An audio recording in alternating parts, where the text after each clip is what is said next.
আরামবাগ পৌরসভা থেকে 5 কিলোমিটার দূরে 22 মাইল এলাকার একটি জায়গায় আবর্জনা ফেলার জন্য ডাম্পিং গ্রাউন্ড করার সিদ্ধান্ত নেয় আরামবাগ পৌরসভা।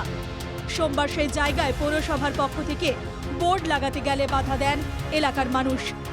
লাঠি তীর ধনুক নিয়ে বিক্ষোভ দেখানো হয়।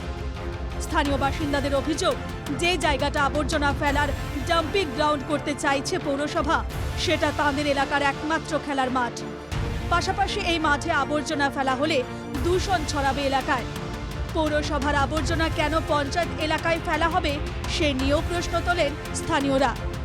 আমাদের খেলা মাঠটা নিয়ে অনেকদিন থেকে আন্দোলন চলছে, অনেকদিন থেকেই চলছে। পৌরসভার ক্যাচড়াগুলো আমাদের অঞ্চলে মাঠে ফেলবে বলছে, সেটা কিন্তু আমরা ফেলতে দেবো না। পৌরসভা এলাকা পৌরসভা জানতে ফেলে, কিন্তু আমাদের এখানে অঞ্চলে ফেলতে দেবো না। একটাই মাঠ রয়েছে আমাদের।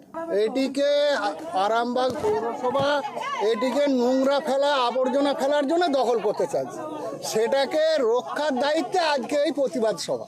ময়লা ফেলতে চলে এসেছিল, সেই জন্য এইটাকে প্রতিবাদ করা হচ্ছে যে এই জিনিস এই খেলার মাঠে করা যাবে না।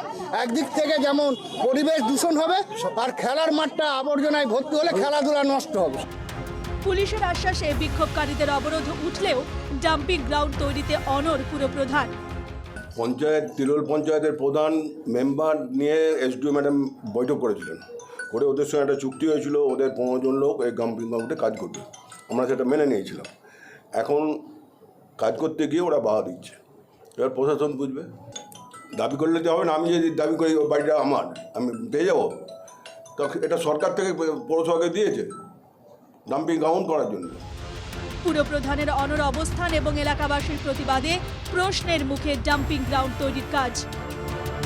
আরামবাগ থেকে তুহিন পাত্রের রিপোর্ট, NKTV বাংলা।